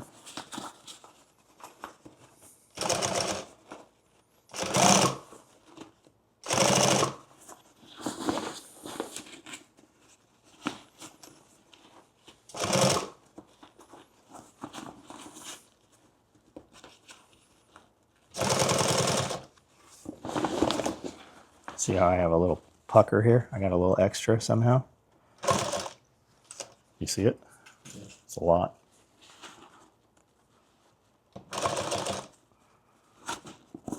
Where is that at? It's going to be at the bottom.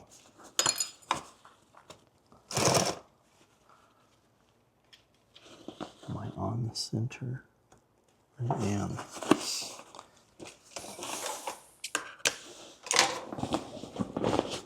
Why do I have extra there, but not over here? I'm in dead center here, and I'm perfectly centered here. I don't know why I have that.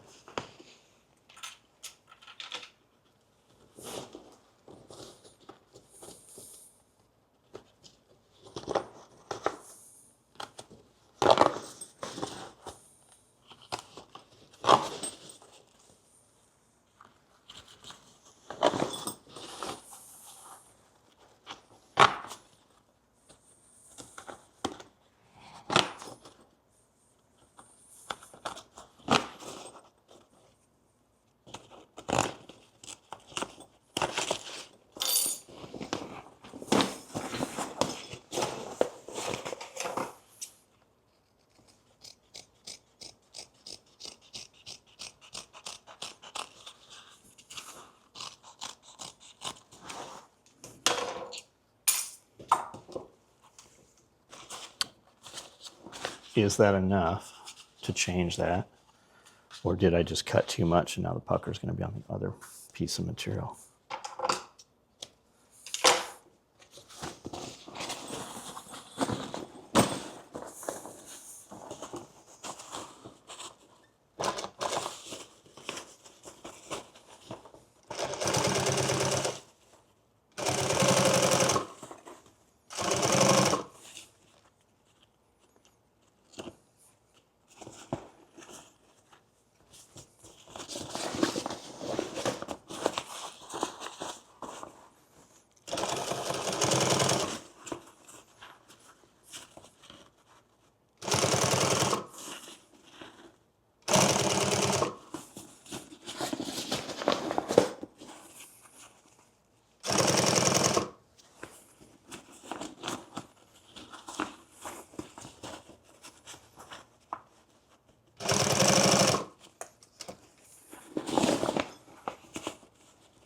No, I still got a lot, man. Why is it only on this side though?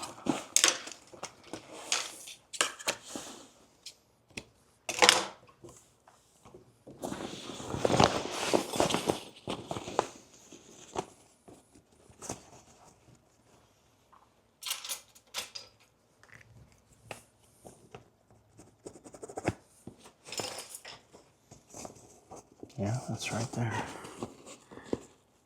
It's a lot less though. You won't see it once it's flipped, I don't think. Let's get this.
Do we want to check it or do we want to just build it and see it at the end?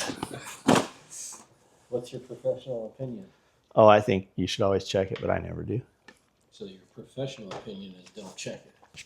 Well, don't do what I do. Do what I say you should do.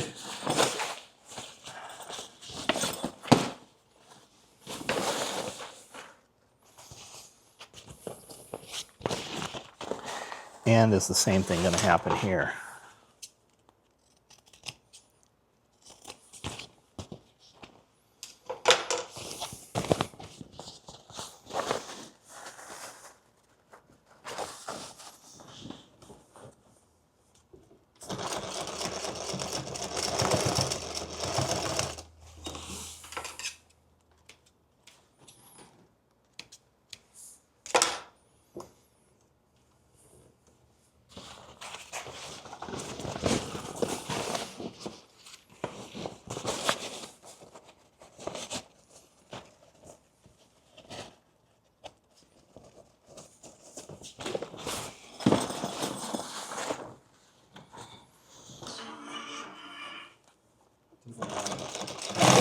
That steel, Huh? that steel building right here, is that from Philadelphia?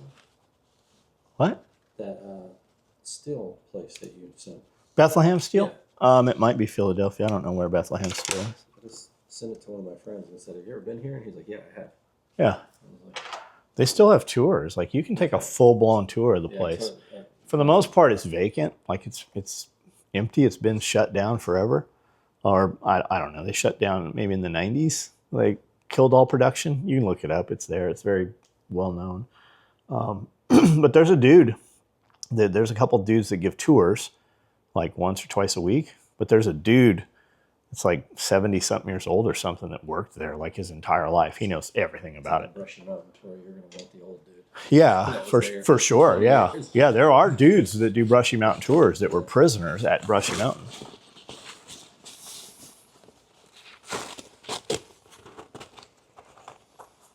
Like Brushy Mountain was pretty wild. Like they have that whipping post there and shit. Like the youngest kid that was in prison in Brushy Mountain was like 11 years old. Was in there for stealing bread.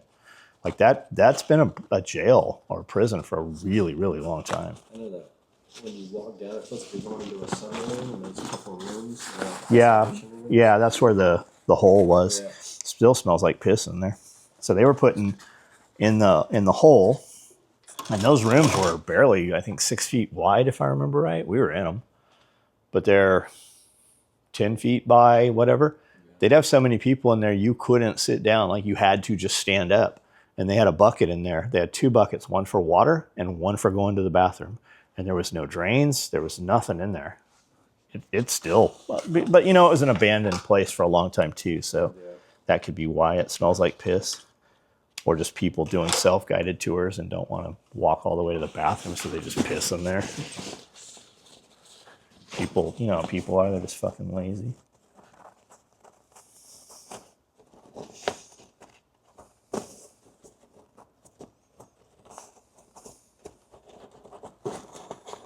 Especially if it's not their own shit, you know?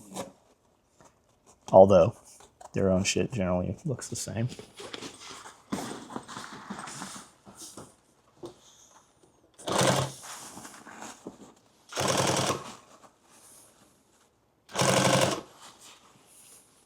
Hell, the older I get, the less I care. If I'm in a fucking big parking lot and I gotta pee, I'll just open both doors on the truck and just fucking pee right there. I pee in my driveway almost every night that I get home. Oh, I pee out here on the property. Sometimes when I gotta pee, I just walk outside to do it. It's fucking mine. I'm gonna pee wherever I want to pee. Yeah. It's easier than going to the bathroom. Yeah, I've peed on every square inch of this place. I've marked it. I own it. It's mine.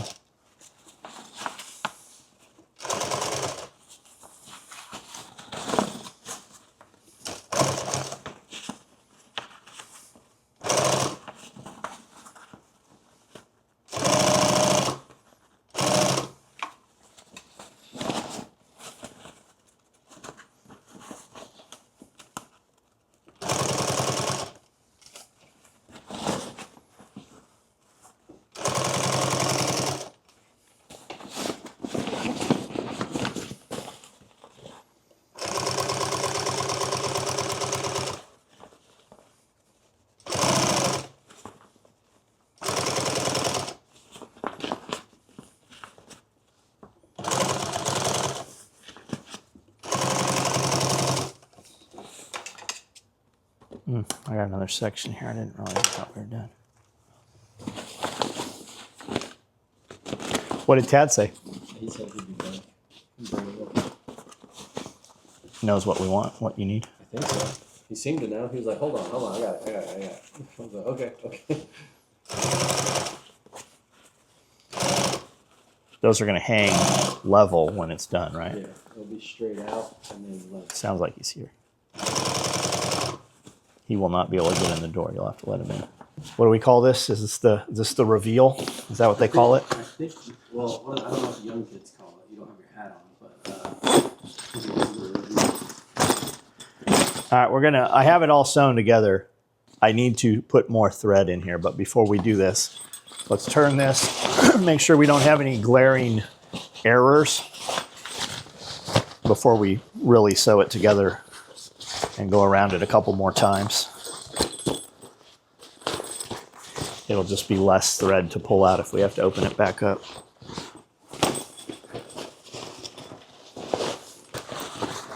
And we still need to make the shoulder strap.